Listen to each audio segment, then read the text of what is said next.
Welcome everyone to Wisdom and Wealth. We're excited to explore profound concepts together, especially for those of us who've gained a little life experience. Today, we're diving into a concept that might seem a bit daunting at first: emptiness in Buddhism. But trust us, it's not what you think. Before we start, if you find value in these kinds of discussions about wisdom and navigating the world with a clearer mind, please consider liking this video and subscribing to the channel. It really helps us create more content like this. Many of us, when we hear the word emptiness, immediately jump to the idea of a void, a nothingness, a space where absolutely nothing exists. We might think it implies a lack of value, or that something has completely vanished, like a forgotten memory. This is often the automatic, everyday understanding we carry with us. However, this interpretation completely misses the mark when it comes to the Buddha's profound insight. There's a powerful story in the Suñña Sutta, also known as the Discourse on Emptiness, that sheds light on this very issue. Ananda, a close and dedicated student of the Buddha, once posed a question that many of us might also be pondering. Ananda, seeking a clearer explanation of this potentially complex concept, asked the Buddha, "Lord, people say the world is empty.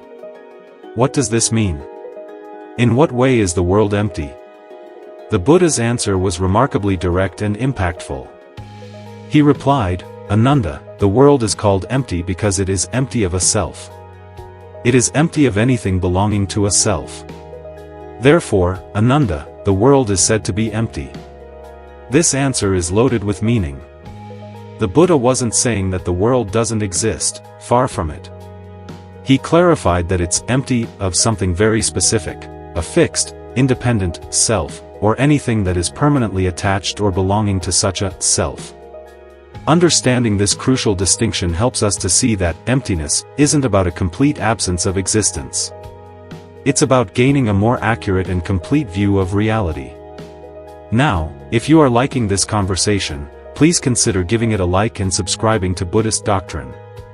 Your support helps us continue to produce insightful content. Imagine a stage in a theater. It stands ready, full of potential and anticipation. But it is empty of a permanent play or a fixed, unchanging story. No single performance remains there forever, yet countless different stories, emotions, and dramas can unfold on that very stage. The world is like that stage.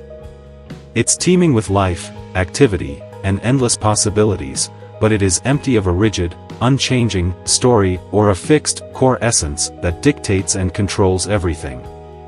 This idea simply invites us to take a closer look at things as they actually are, with fresh, unbiased eyes. The Buddha's teaching here is fundamentally about accuracy and truthful understanding, not about taking anything away from our lives. It clarifies that nothing we experience, no person, no object, no feeling, possesses a fixed, independent core that remains constant and never changes. This deep understanding is a foundational starting point for deeper exploration and inquiry. It guides us away from confusion, towards true freedom and lasting peace of mind. Now, this powerful statement naturally leads to a deeper and more specific question: what exactly does it mean for the world, and everything within it, to be empty of a self or anything belonging to a self? To genuinely grasp the Buddha's profound wisdom here, we must delve into exploring the fundamental nature of existence itself. This further exploration will specifically focus on the pivotal teaching of dependent arising, also known as pratitya samutpada. This is the logical foundation that explains why emptiness is, in fact, the very truth of reality. This understanding helps us to perceive ourselves, and everything around us, in a completely new and refreshing way. It gently removes the heavy illusions that often cause us so much suffering, the mistaken belief that there is a solid, fixed core to everything we encounter. Our minds have a strong and often unconscious habit. We tend to see everything as possessing a solid, unchanging core. This core is like a true, independent nature that makes a thing what it is, separate and distinct from everything else. In Buddhist terms, this ingrained belief is called svabhava, or inherent existence.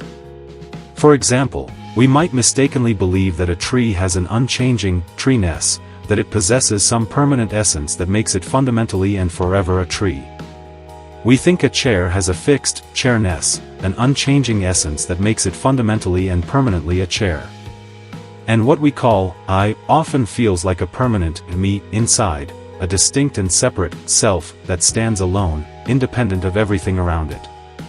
Imagine a beautiful song that you deeply love and appreciate. You might feel that its songness is solid and real, as though it exists independently. But if you look closer, the song is merely a collection of sounds, moments of silence, rhythm, and your own personal memories and associations. None of these individual parts is a fixed, independent song essence. Our minds often unconsciously create this sense of a solid core for everything we experience. This projection can be a subtle but powerful trap, making us see things as separate, solid, and lasting, when in truth, they are not. This is true not only for the objects and people around us, but also for our own inner experiences. This way of seeing things often causes us to hold on too tightly, leading to inevitable suffering when things change. Recognizing this deep and often unseen habit of our mind is the essential first step to understanding emptiness. This mistaken belief forms the basis of much of our suffering, because it goes against the true way reality actually works. Now, let's truly test this common idea of a solid core. If you're finding this exploration helpful, please consider liking this video and subscribing to the channel.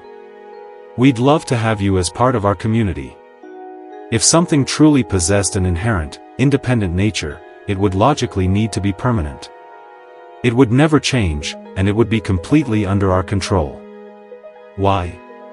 Because if it depended on anything else, or if it changed in any way, it wouldn't truly be inherent or independent, would it?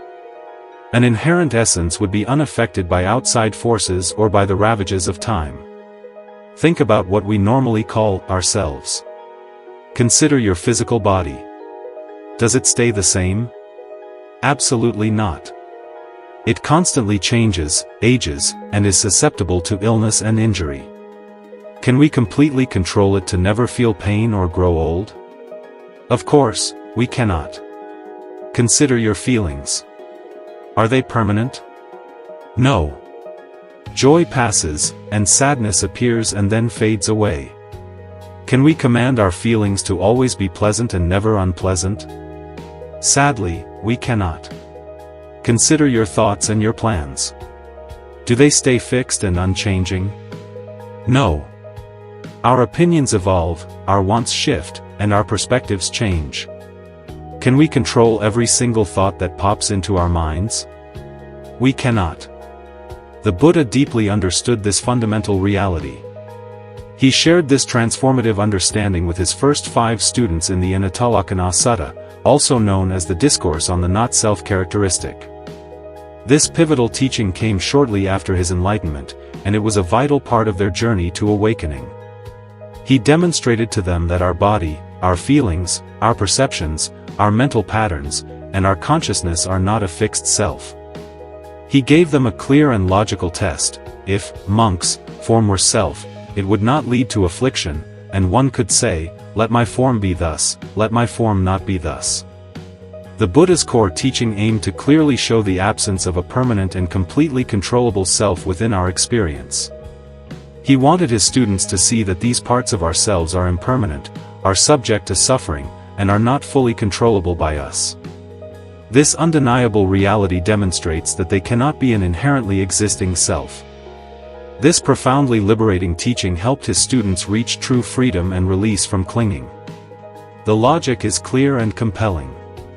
Everything we experience, including what we typically call ourself, does not stay the same. It changes continuously, and we cannot fully control it.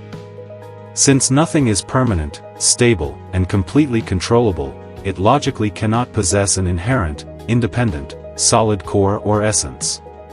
This is why what we call us, and everything else, is empty of such a fixed nature. It exists, but without that solid, unchanging, independent core that we often mistakenly believe is there. This understanding isn't about you ceasing to exist. It's about deeply understanding that you exist as a dynamic, ever-flowing process. You are free from the heavy and ultimately impossible task of trying to be a fixed, unchanging being. This brings profound relief. It's like finally dropping a heavy stone you didn't even realize you were carrying for so long. Everything is connected. The logic of dependence. The Buddha's teaching goes even deeper, revealing a universal and fundamental truth, pratitya samutpada, or dependent arising. This principle states that absolutely nothing, no object, no event, no experience, exists entirely on its own. Everything comes into being in complete dependence on causes and conditions. The principle of dependent arising is truly central to the entire Dharma. It's the very heart of the Buddha's profound enlightenment. He repeatedly emphasized its importance. He famously stated, "One who sees dependent arising sees the Dhamma, one who sees the Dhamma sees dependent arising." The Buddha also provided us with a clear and foundational summary of this powerful principle. When this is, that is. From the arising of this, that arises. When this is not, that is not, from the cessation of this, that ceases.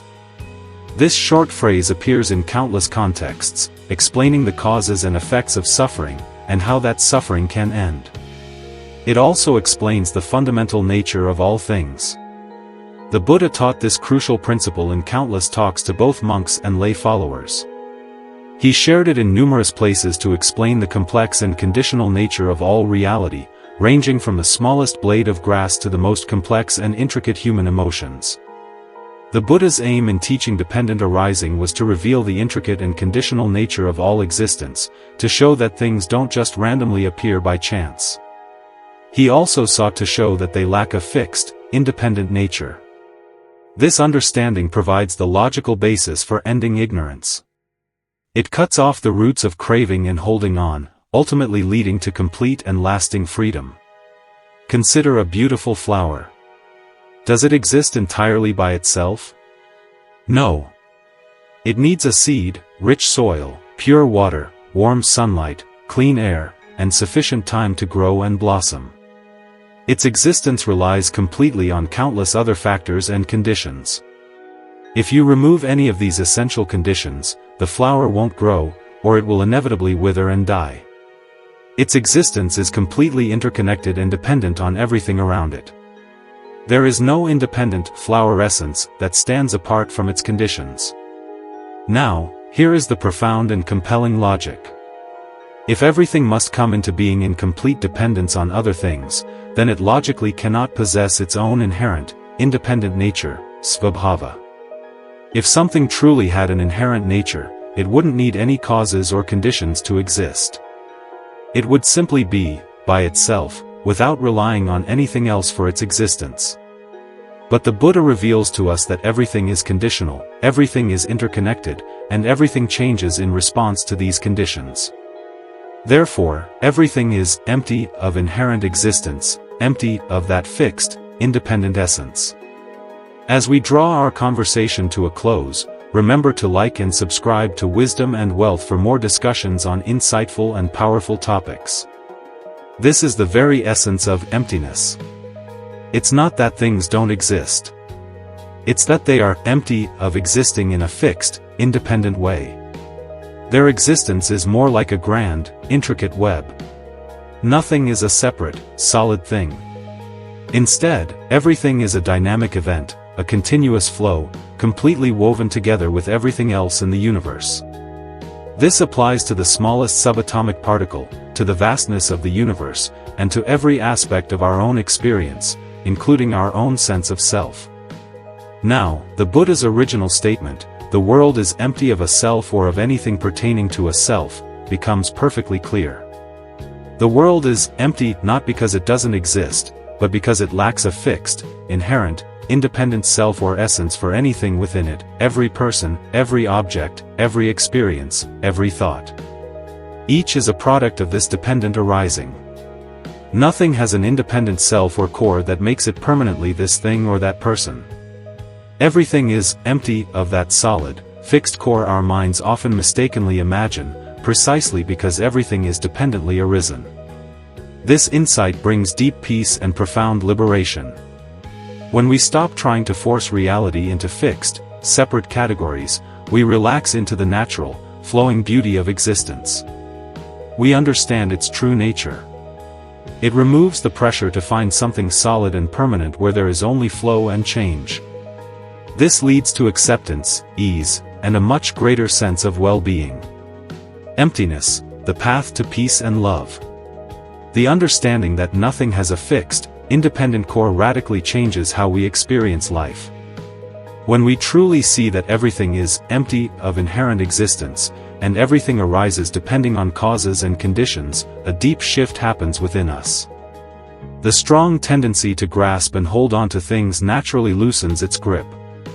We stop demanding that life, others, or even ourselves, must stay a certain fixed way. This is because we understand that trying to hold on to something that is fluid and without a fixed nature only leads to frustration and pain. This doesn't mean becoming unfeeling or detached from life. Quite the opposite. We experience life more fully and vividly, without the painful and unnecessary burden of believing in permanent illusions. We can appreciate beauty without needing it to last forever. We can love deeply without clinging to the other person as a fixed being, instead embracing their true and ever-changing nature. This understanding opens the way to true inner freedom, a freedom from anxiety, disappointment, and unnecessary suffering. The Buddha taught that freedom from suffering comes from ending craving. This teaching is a basic part of the Four Noble Truths, and he first spoke of this in his very first sermon to his first 5 students, the Dhammacakkappavattana Sutta, or Setting in Motion the Wheel of Dhamma Sutta. This sermon gave the entire plan for the Buddhist path to freedom. The Buddha's aim was to find the real cause of suffering, craving and holding on, and show that when this cause is removed, suffering stops. Understanding emptiness is the most profound way to let go of craving. This is because we no longer wrongly believe there is a fixed thing to grasp or own, or a fixed self to protect. This removes the very reason for craving. This deep wisdom doesn't make life meaningless. It makes life intensely meaningful. It frees us to appreciate life's beauty with open hands, to be truly present with life's changing nature, free from the heavy chains of illusion. Furthermore, if there is no fixed, independent core in anything, and everything is connected through dependent arising, then the hard walls we mistakenly build between me and you simply dissolve. We see our shared impermanence, our shared reliance on conditions, and our shared journey of existence. We understand that in truth, we are not separate. When we truly understand this deep connection, boundless compassion naturally arises. We realize that the suffering of others is not separate from our own well-being. Wishing for the happiness and freedom of all beings becomes a natural, logical, and heartfelt response. This comes from seeing reality clearly, knowing that we are all part of the same interconnected fabric of existence. There is no other to dislike or fear. This insight is warm and unifying, making feelings of isolation disappear. It allows the heart to open fully, embracing the entire world with genuine care, understanding, and kindness. Emptiness, far from being a cold and nihilistic concept, is actually the wellspring of unconditional love and deep connection with all life. Thank you for joining me today.